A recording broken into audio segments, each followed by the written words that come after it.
Custo de vida, emprego e desemprego, cesta básica, tarifas públicas, salário mínimo. Agora, na Brasil Atual, a análise do DIEESE. E o nosso contato é com Fausto Augusto Júnior, diretor técnico do DIEESE. Bem-vindo, Fausto, mais uma vez aqui ao Jornal Brasil Atual. Tudo bem com você? Bom dia, Rafael. Bom dia a todos. Vamos falar com o Fausto, fazer um balanço com o Fausto sobre o ano de 2022. Mas vamos começar, Fausto, falando de uma data importante, porque hoje, 22 de dezembro, ou neste dia 22 de dezembro, o DIEESE completa 67 anos. É dia de festa para vocês aí no Departamento Intersindical de Estatística e Estudos Socioeconômicos. Conta então para a gente, rapidamente, Fausto, o que levou à criação do DIEESE. 67 anos, é tempo, hein? Isso, Rafael. Hoje é um dia importante para o DIEESE, é o dia de 67 anos, né? Completa aí o seu aniversário. O DIEESE que nasceu em 1955 e nasceu por um conjunto de dirigentes sindicais que buscava combater, buscava refutar o índice de custo de vida na época da Prefeitura de São Paulo, que era um índice oficial, ou seja, o DIEESE nasce para que pudesse colocar uma discussão sobre como a inflação estava corroendo, enfim, a renda da classe trabalhadora, né? Ou seja, o DIEESE nasce pelo movimento sindical, criado pelo movimento sindical, para que o assessorasse, para que produzisse conhecimento, para que o ajudasse no processo de questionamento aí de muitas informações que naquela época ainda estavam bastante incipientes, mas que de certo modo nasceu para ajudar a classe trabalhadora a lidar com a questão do custo de vida.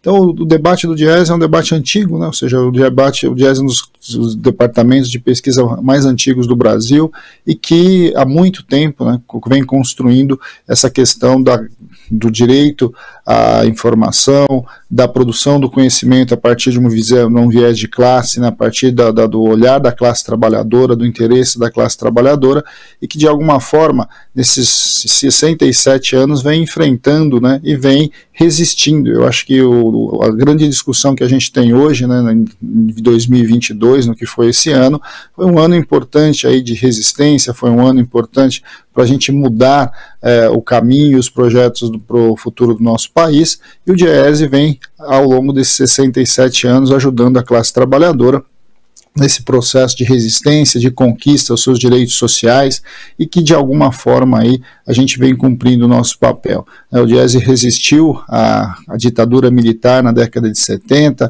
ajudou o movimento sindical no processo de redemocratização, esteve dentro da Constituinte, fez as grandes denúncias em relação às taxas de desemprego aqui no Brasil, fez a denúncia do expurgo ali da política salarial da época da ditadura, do então ministro, né, Delfim Neto. Ou seja, a gente assistiu aí muitas coisas e o DIEESE passou por muitos momentos importantes, né, a política de salário mínimo no governo Lula, tudo isso faz parte da história e das conquistas que o DIEESE ajudou o movimento sindical, a classe trabalhadora na sua luta cotidiana. E o importante também, né, Fausto, é que o DIEESE sempre se colocou ao lado dos trabalhadores, muito mais do que ao lado de um ou outro sindicato. A assessoria que o DIEESE produzia servia para todos os trabalhadores. E aí, quando eu falo isso, eu já estou pensando mais nos tempos recentes, quando você tem as divisões, a CUT, a Força Sindical, enfim, o GT, e o DIEESE sempre esteve ao lado de todas as centrais, de todos os sindicatos,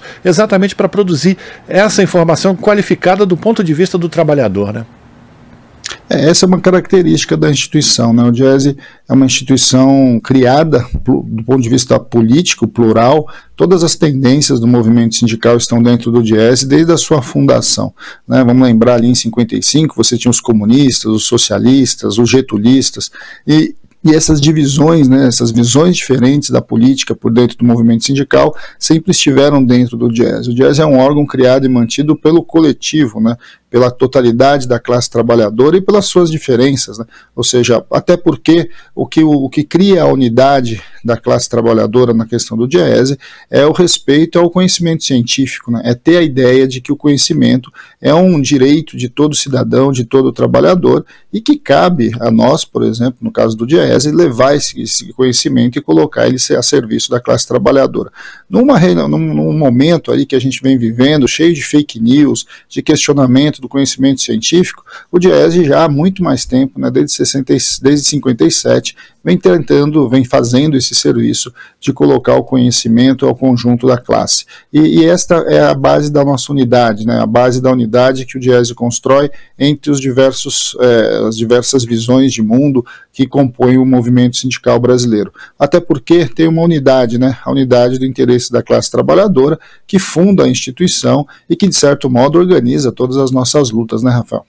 Então, vida longa ao Diese, hoje, 22 de dezembro, 67 anos desde a sua fundação. Fausto, última participação tua aqui com a gente antes do Natal. E aí vamos fazer então um balanço do que foi esse ano de 2022 sobre diversos aspectos, como a gente sempre fala, a partir do ponto de vista do trabalhador. Vou começar falando do crescimento econômico. A economia no Brasil deve fechar esse ano com um crescimento de 1,8% do PIB. Como é que você avalia esse resultado? Foi satisfatório? Lembrando que a gente vem de uma base bem reprimida também, né? Por conta da pandemia. 1,8% é um avanço? Muito pouco, né? Muito pouco, Rafael. Na verdade, o ano de 2022 deveria ser o ano aí do grande impulso, porque afinal de contas nós estamos saindo da pandemia e a pandemia deixou aí uma série de problemas, uma série de questões para ser resolvidas, em especial do ponto de vista econômico. O Brasil não cresce o suficiente para gerar emprego para a sua população, a taxa de desemprego cai, mas quando ela cai com o aumento da informalidade, a renda média do brasileiro caiu muito nesse período. Quando a gente olha para 2022, a gente vê mais um ano que a gente, na verdade, andou muito pouco, quando em algumas outras áreas andou inclusive para trás. Eu acredito que 2022 é mais do que basicamente um ano que foi a grande disputa de projetos, né? A gente viu 2022 com problemas bastante sérios, né, do ponto de vista do crescimento, mas também do ponto de vista da inflação. A gente passou a base dos 10% em vários momentos, em vários meses, aí no acumulado de 12 meses, e que de alguma forma foram minando o poder de compra dos trabalhadores. Os trabalhadores ficaram mais pobres ao longo desse ano, a economia cresceu muito aquém das suas necessidades e também das suas possibilidades, e de alguma forma a gente vai aí enfrentar um processo, né, de mudança de projeto bastante importante e que de alguma forma vai ter que lidar com os problemas que foram criados ao longo desse ano. Vamos lembrar que esse ano foi um ano eleitoral, né, um ano em que as disputas de projeto foram colocadas, as disputas de futuro de Brasil foram colocadas, e que o atual governo usou todas as ferramentas que ele tinha à sua disposição para que pudesse ganhar a eleição. Fez ali reduções de tributação sobre combustíveis, e a gente está vendo a distorção que isso vai causando quando você tem uma gasolina que custa menos do que um óleo diesel. Você viu a retirada de recursos aí de saúde e educação, um orçamento todo complicado, né, faltando recursos para tudo no orçamento do ano que vem. Ou seja, a gente vai vendo e a gente ainda vai sentir ao longo, pelo menos, dos primeiros meses de 2023, o que foi o impacto aí dessas ações pouco estruturadas e, na verdade, bastante irresponsáveis do atual governo. Vamos falar sobre diversos pontos que você tocou agora aqui: emprego, renda, trabalho, a pobreza, mas eu quero voltar agora e a gente falar um pouquinho mais a miúde sobre inflação. A projeção de inflação oficial para esse ano subiu de 5,91% para 5,92%, uma pequena variação. Mas, de qualquer forma, Fausto, houve uma redução dos índices, e tudo isso também muito por conta dessas modificações artificiais que o governo produziu, principalmente com relação aos preços administrados. Eu falo especificamente dos combustíveis, né? E isso vai cobrar um preço daqui a pouco, né? Na verdade, né, Rafael, isso já está cobrando um preço. A gente vai, como já está assistindo em alguns estados, e já vai assistir o debate aí sobre a questão do ICMS de combustíveis. Isso vai ser algo bastante importante aí nos primeiros meses. A gente está vendo os estados tendo que reconstituir o seu orçamento, recursos foram retirados dos estados e dos municípios por conta desse subsídio aí bastante oportunista com relação aos preços de combustíveis.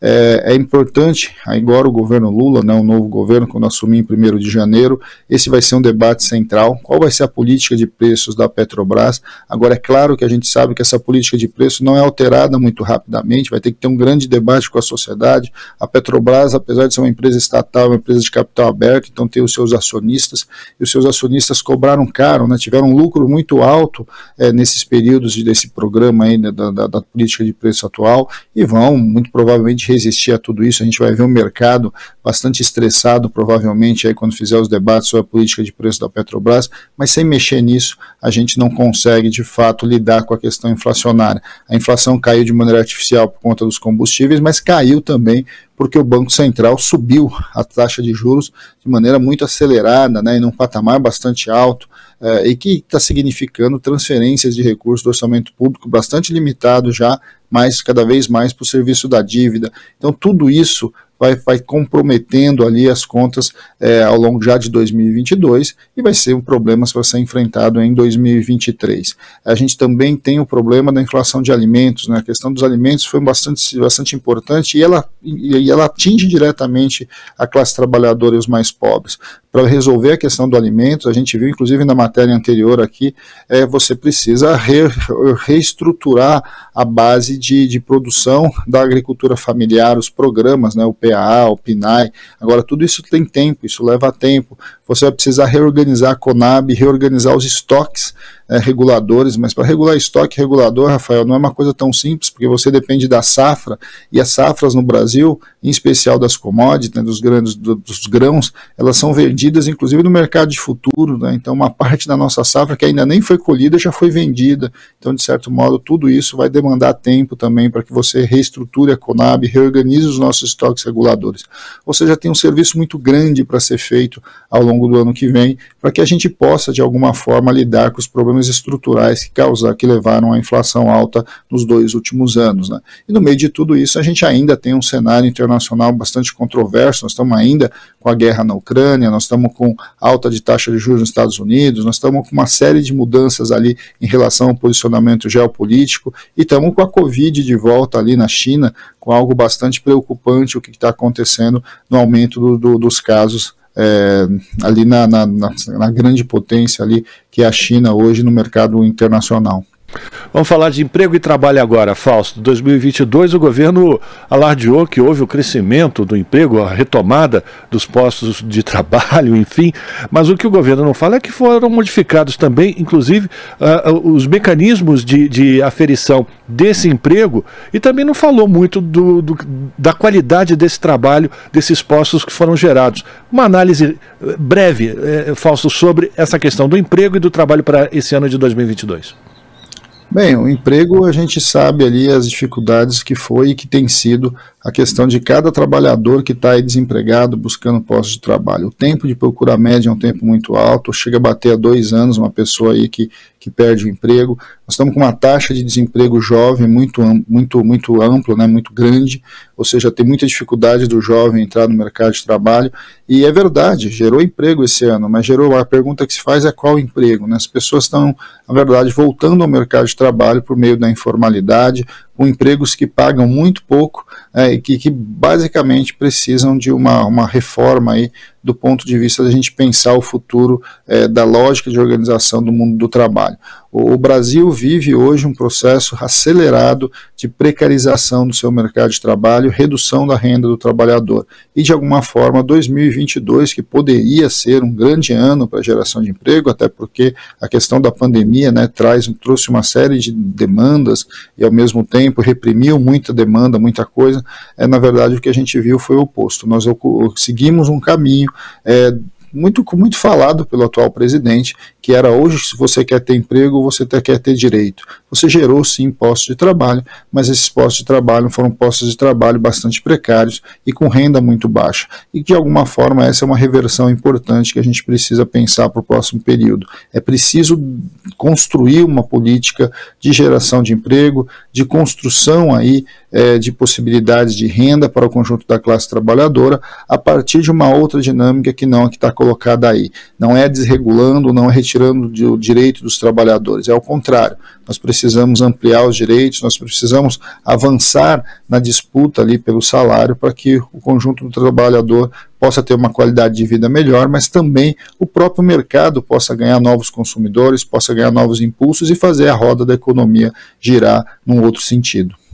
E aí, nesse quesito renda, vamos lembrar o custo da cesta básica aumentando todo mês a mês, uma pesquisa que também o DIEESE realiza nas principais capitais brasileiras, mostrando que o custo hoje já passa dos R$600, não é isso, Fausto? E a questão do salário mínimo, o DIEESE também calcula o valor do salário mínimo necessário para uma família de 4 pessoas poder sobreviver ao longo do mês, que já bate R$6.000, né? E a gente tem também a questão fiscal, que é o congelamento da tabela do imposto de renda, né? Da atualização da tabela do imposto de renda. Como você avalia essas duas questões? Bem, aí nós temos várias questões, né, Rafael? A questão da cesta básica é algo fundamental porque ela está na essência da segurança alimentar do conjunto dos trabalhadores. Você garantir o mínimo, né, você garantir o mínimo de renda para que as pessoas possam ter o alimento na sua mesa, é disso que a gente fala sobre a cesta básica. E a cesta básica, o aumento do preço da cesta básica, vai mostrando como os trabalhadores vão perdendo renda e vão perdendo, inclusive, capacidade de consumir o básico, consumir o essencial. A disputa do salário mínimo, para nós, é uma grande disputa. A gente viu aí o anúncio da MP aí que definiu o novo valor do salário mínimo para o ano que vem, muito aquém da necessidade das pessoas, mas abre um debate importante para o próximo período, que é o debate de uma política permanente de valorização do salário mínimo, que eleve o valor do patamar mínimo de renda do brasileiro para além da própria inflação. Vamos lembrar que reajuste pela inflação não mais do que repõe as perdas do conjunto do trabalhador. Buscar o salário mínimo necessário do DIEESE é uma meta de longo prazo, mas que ela pode e deve ser buscada a partir de uma política que ano a ano você vai aumentando e ampliando aí o salário mínimo aqui dentro do Brasil. É um instrumento fundamental de distribuição de renda e que leva renda para o trabalhador, mas leva renda também para as periferias, para o interior do Brasil e que de alguma forma reativa as economias nas regiões mais pobres. Então a questão do salário mínimo é bastante importante. Nós temos aí vários desafios para o próximo ano e de alguma forma esta questão, né, de um lado a inflação de alimentos, de outro a valorização do salário mínimo são fundamentais para que a gente possa construir para frente um Brasil mais justo, um Brasil que de alguma forma lide com as suas desigualdades. E aí entra no último tema, né, que você colocou, que é a questão da reforma tributária. É fundamental que os mais ricos passem a pagar imposto e os mais pobres paguem menos imposto.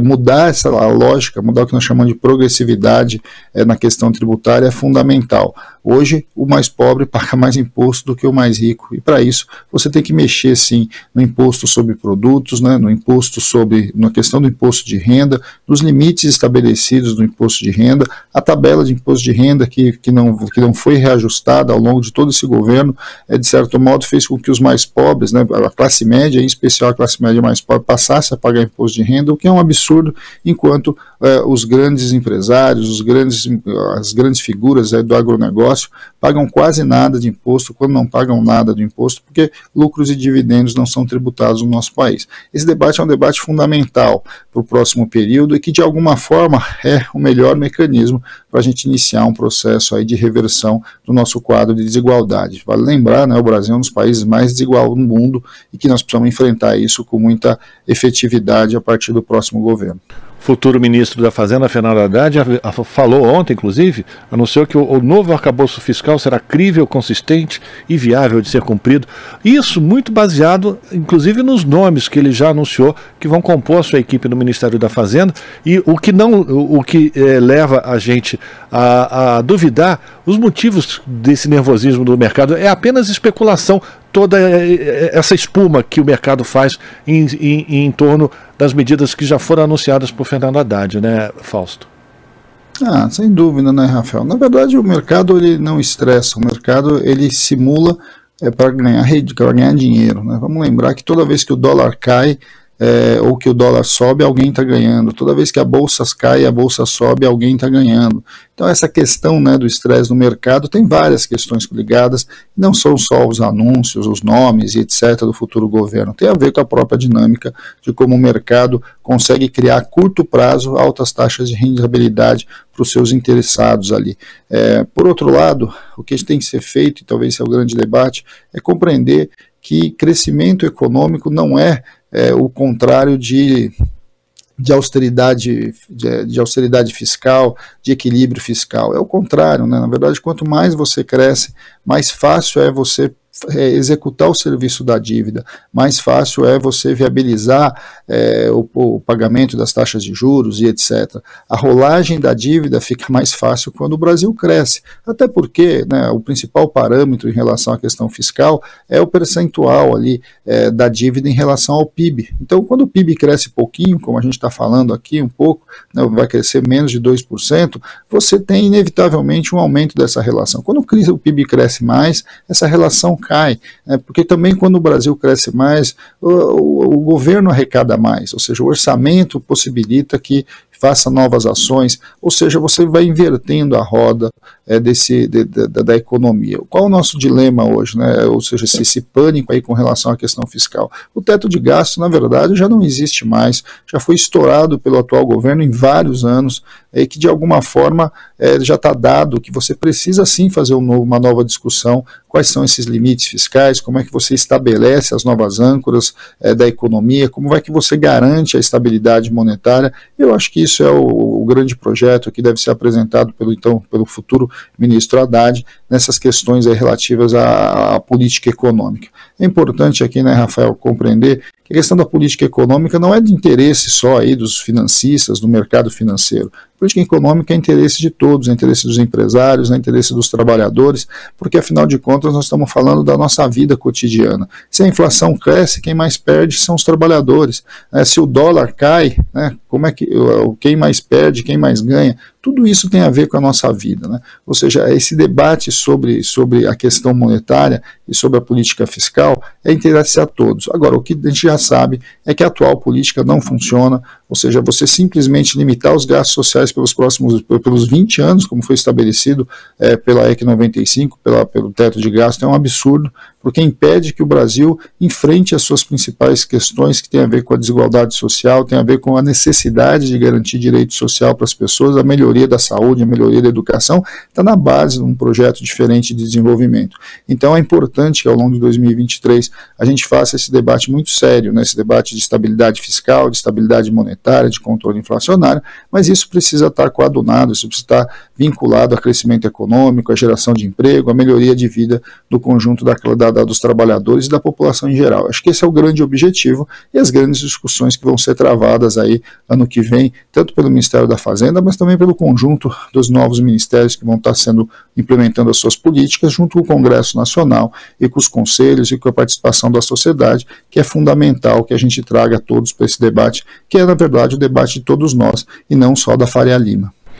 Agradecer a participação de Fausto Augusto Júnior, que 2023 venha com otimismo, com muito trabalho, porque não vai faltar desafios para a gente enfrentar no ano que vem.